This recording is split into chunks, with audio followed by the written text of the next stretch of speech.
வணக்கம். இந்தியா எப்போதும் விழாக்களை தன்னகத்தே கொண்டதாக மிளிரும் ஒளிரும். அந்த வகையில் இந்தியாவிலேயே மிக அதிகமாக விழாக்கள் நடக்கிற ஒரு மாநிலம் எது என்று கேட்டால் தமிழகம் என்று நாம் சொல்லலாம். ஒவ்வொரு மாநிலத்திலும் ஒவ்வொரு வகையான விழாக்கள் நடந்தாலும் கூட தமிழகத்தினுடைய விழாக்கள் நிலாக்காலம் முழுவதும் விழாக்காலமாகத்தான் சிறப்பாக விளங்கும். அப்படி பார்க்கிற போது இந்த கார்த்திகை மாதம், அதாவது ஐப்பசி முடிந்து கார்த்திகை தொடங்குகின்ற கார்காலம், சங்க இலக்கியத்தில் சோனை மழை பொழிகிற கார் மேகங்கள் நிறைந்த காலம், ஆதலால் இது கார்காலம் என்று சொல்லுகிறோம். இது தவிர இந்த மாதத்தில் வருகின்ற கார்த்திகை நட்சத்திரத்திற்கு தனி பெருமை உண்டு. 27 நட்சத்திரங்களில் அஸ்வினி தொடங்கி ரேவதி வரைக்குமான 27 நட்சத்திரங்கள் கார்த்திகையும் ஒன்று. மாதம் வருகின்ற கார்த்திகை தவிர இந்த கார்த்திகைக்கு என்ன சிறப்பு? மாதம் வருகிற கார்த்திகை முருகனுக்குரியது. ஏனென்றால் அவர் கார்த்திகேயன் என்று நாம் வணங்குகிறோம்.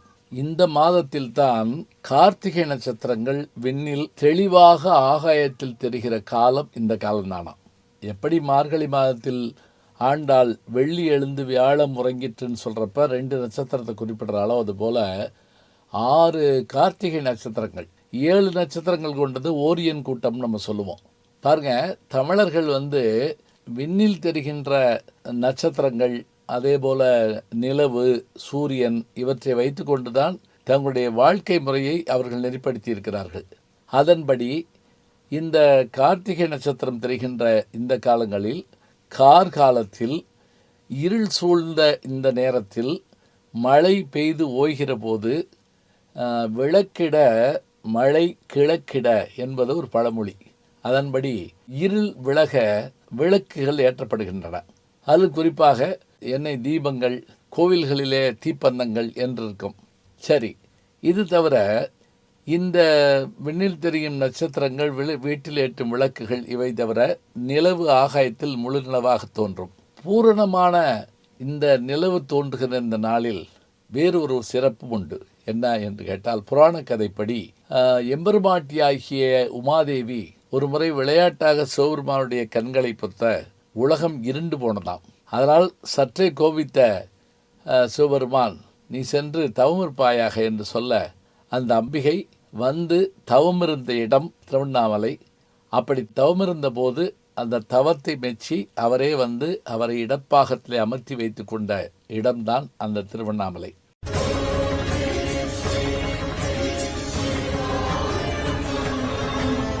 இதை தவிர இன்னொரு புராண கதையும் உண்டு. என்ன என்று பார்த்தால், பஞ்சபூத தலங்கள் என்று சொல்லுவோம். 5 தலங்கள்: நிலம், நீர், நெருப்பு, காற்று, ஆகாயம்.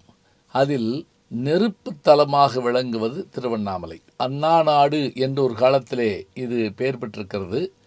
அது அண்ணா நாடு என்பது சங்க காலத்தில் சொல்லப்படுகின்ற ஒரு செய்தி. அது சரி, அண்ணாமலையார் அங்கு குடிகொண்டிருக்கிறார். இங்கு இந்த மலை நெருப்பு வடிவமாக இருக்க காரணம் என்ன? படைப்பு கடவுளாகிய பிரம்மனும் காக்கும் கடவுளாகிய திருமாலும் நமக்குள் யார் பெரியவர் என்று தர்க்கம் செய்தபோது, பிறகு அது முற்றுப்பெறாமல் சிவபெருமானிடத்தில் சென்று கேட்கலாம் என்று அவரிடத்தில் கேட்க, அவர் அதற்கு எளிமையாக ஒரு விடை சொன்னார். உங்களில் யார் என்னுடைய முடியாகிய உச்சியை பார்த்து வருகிறாரோ, மற்றவர் என்னுடைய அடியாகிய பாதத்தை பார்த்து வருகிறாரோ, யார் விரைந்து என்னிடம் சொல்லுகிறீர்களோ அவர்களே உங்களில் பெரியவர் என்று சொன்னவுடன் அவர்கள் மகிழ்ச்சி அடைந்து, பிரம்மன் அன்ன பறவையாகவும், திருமால் வராக வடிவத்திலும் பன்றி வடிவத்திலும் பூமியை குடைந்து கொண்டு செல்ல, அவர் ஆகாயத்தில் பறக்க, பல யுகங்கள் கடந்தும் அவர்களால் அதனை கண்டுபிடிக்க முடியவில்லை. அப்போது அவர்களுக்கு ஒரு உணர்வு ஏற்படுகிறது.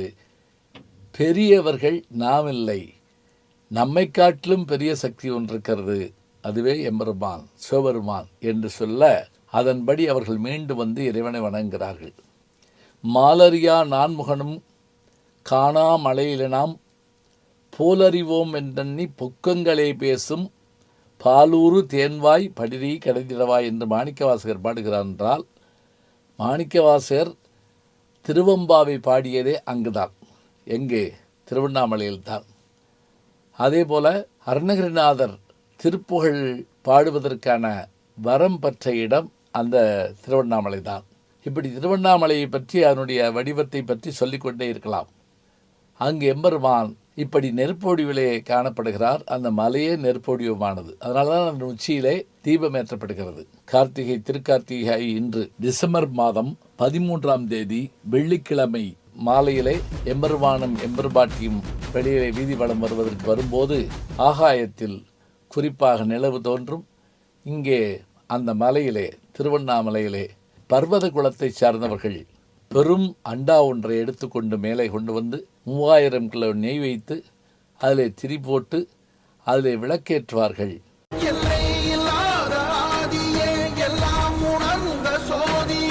இந்த காட்சி கண்கொள்ளா காட்சியாக இருக்கும். எனக்கு ஒரு வாய்ப்பு, நான் 92ஆம் ஆண்டு பாண்டிச்சேரி வானொலி நிலையத்திற்காக நேர்முக வர்ணனை செய்ய போகிற போது மலை உச்சியிலிருந்து அதை நான் பார்த்தேன். அப்போது மரத்தொட்டியாக வைத்திருந்தார்கள். பிறகு அது வெண்கலமாகவும் இரும்பாகவும் மாறியது என்று சொல்கிறார்கள். அப்படியாக அந்த தீபம் ஏற்றப்படுகிற அந்த நாள்தான் திருக்கார்த்திகையாக கொண்டாடப்படுகிறது. முருகப்பெருமானுக்குரிய நட்சத்திரம், மின்னில் தோன்றுகின்ற 6 நட்சத்திரங்கள், எம்பெருமானாகிய சிவபெருமான் நெருப்போடிவம் எடுத்தது, தேவர்கள் வந்து வணங்கியது என்று எல்லா புகழும் கொண்ட அந்த பூமி சித்தர் பூமியாக இன்றைக்கும் திகழ்கிறது. திருவண்ணாமலை தீபத்தை தரிசிக்கின்ற நாள் இந்த நாள் தான். திருக்கார்த்திகை தினத்தை போற்றுவோம், கொண்டாடுவோம். இந்த நாளில் இந்த நெருப்பு வடிவிலே இறைவன் இருக்கிறான் என்பதை காட்டுவதற்கு கோவில் தோறும் சொக்கப்பனை கொளுத்துகிற நிகழ்வாகவும் ஒன்றை நிகழ்த்தி காட்டுவார்கள். இத்தகைய பெருமை மிகுந்த நாள் இந்த கார்த்திகை திருநாள்.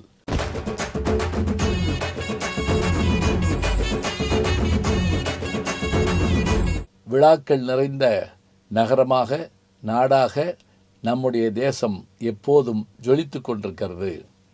நல்ல செய்திகளை நாளும் சிந்திப்போம், நாளை சந்திப்போம். நாளும் நல்ல தமிழ் கேட்க முனைவர் ஞானசம்பந்தம் அவர்களின் கேளுங்கள். கண்டிப்பாக கேளுங்க. நான் கேட்டுட்டு இருக்கேன். நம்முடைய யூடியூப் சேனலை சேர்ந்து Instagram, Facebook, Twitter, blog, WhatsApp channel என்று அத்தனையிலும் நான் முன்தொடர்ந்து செல்கிறேன். நீங்கள் பின்தொடர்ந்து வாருங்கள்.